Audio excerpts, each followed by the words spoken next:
А жана Б тилкелерин салыштырабыз. Биринчи бизде А тилкесинде 8-дин 2-нин 8-чи даражасы, бул жерде 2-нин 4-чүсү кошулган 2-нин 6-чысы отурат. Азыр биз биринчи 2-нин 8-чи даражасын биле алабыз. 2-нин 8-чи даражасы 2-ге 2-ни койсок 4, 2 жолу болгондо, 3 жолу болгондо 8, 4 жолу болгондо 16, 5 жолу болгондо 32, 6 жолу болгондо 64, 64'tü 2'ye koyduğunuzda 128, 128'de 2'ye koyduğunuzda 128'de 2'ye koyduğunuzda 256 olup 8. darajada esnep turalar. Turabı? Endi bu жерден 2'nin 4. darajasının kaçansıkına çıkarıp çevirsek bir kala koşulgan 2'nin 4'e çiftleşse 2'nin kvadratı. Endi kaçanın içinde 5 degen sifra fayda oldu. Sebebi 2'nin kvadratı 4, bir de koşsak 5. Demek bu uçurda 2'nin 4. darajasını koyuyoruz 5'te. 2'nin 4. darajası, 2. darajası 4, 3'üncüsü 8, 4'üncüsü 16. 16'nı 5'e koyuyorsak, 16'nı 5'e koyuyorsak 80. 80 olur. Endi karayız. 80 çoğun bu, 256, 256 çoğun. Endi жооп barağından, bizde hazır A tilkesi çoğun bolup çıktı. Жооп barağından A'nın tuşunu boyuyoruz. Sizlerge varianttар berilbeydi hiç kандай. Bu test barağında beriledi dağı, жооп barağı özünçe beriledi. Анан ошол жооп барактан A'ны boyoysуңар. Boyogондо жакшыраак боеш керек, чыгып кетпеш керек да, ручка жакшы болуш керек. Эми экинчиге доңдурабыз, карагыла. Экинчибизде А тилкесинде 16'нын 2. darajасы. Эми буну дагы негизин 2'ye келтирип алабыз. Негизин 2'ye келтириш үчүн 2'nin канчанчы darajасы 16'ны берет? 4. darajасы 16'ны берет. Андан кийин квадрат дейбиз, а? Ошондо 4кө 2'ни көбөйткөнүбүздө бул жерде 8. 2'nin 8. darajasını berip kaldı. Эми бул жерде 8'di дагы 2'ye келтиребиз. 8'di 2'ye келтире алабыз. Эми ойлонуп калышым мүмкүн да, бул жерде 2'nin 8. darajасы 8'nin 2. darajасы болуп эле алмашып турат да.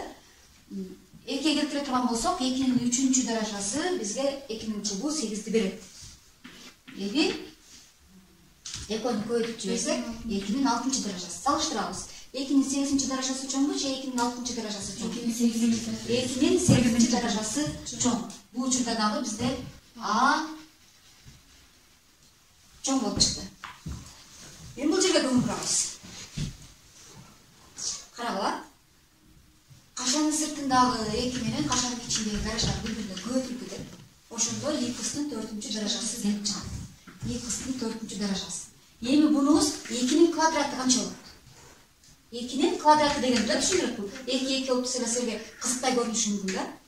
Бул 2 даражалар көтөрүлүп кетип аткы, булар да катар эле турат деген ой пайда болуп калышы мүмкүн. Бирок андай эмес. 2'nin квадраты деле 4'тү берет. Ошентип бул учурда дагы 2'nin 4. darajасы болуп калды. Эми 2'nin 4. darajасы, 2'nin 4. darajасы 2 тилке бири-бирине барабар. Эгер 2 тилке бири-бирине барабар болсо, анда жооп барагынан Б'ны белгилейбиз. Жооп барагынан Б'ны белгилейбиз. Эми 4-чүгө карайбыз. 4-чүбүздө экөөсү 0,5. А бул жерде 2'nin квадраты 4 болуп бул жагы чоң. Караңдар, биринчи мисалда А вариант А тилкеси чоң болгон болчу. Мен экинчи мисалда айтканымда Б тилкеси чоң болгон. Кайра башында ойлонуп көрөбүз. 1ди койгон учурубузда 1'din квадраты 1 болуп, 1'ge 1 бөлүнүп кетип, 2'ge көбөйүп кетип 2 чыгып калды да. А бул жерде 1'din квадраты 1 болуп турган. 1'ди койгон учурубузда А тилкеси чоң болуп калды. 2'ни койгон учурубузда Б тилкеси чоң болуп калды. Демек бул учурда маалымат жетишсиз. Маалымат жетишсиз болгондугу үчүн бизге ар түрдүү чыгып берилет да. 1 А чыгып, кайра Б чыгып. Маалымат жетишсиз болуп калган учурда, эгерде 2 тилкени бири-бирине салыштырууга мүмкүн эмес болуп калган учурда, Г вариантын белгилейбиз. Г вариантын тандайбыз. Эми түшүндүк да? Бул жооп барагынан түшүнүп алдык. Эгерде 2 тилкени салыштырып аткан учурубузда А тилкеси чоң болуп чыкса, анда Аны белгилейбиз. Эгерде экөөнү салыштырып атканда Б тилке чоң болуп чыкса, Б'ны белгилейбиз. Эгер экөөнү салыштырып атканда 2 тилкеден бири-бирине барабар болуп калса, анда Б'ны белгилейбиз. Эгерде 2 тилкени бири-бирине салыштырууга мүмкүн эмес болсо, же маалымат жетишсиз болуп калса, анда Г'ны белгилейбиз. Эми калгандарды өзүбүз иштеп көрсөтөбүз.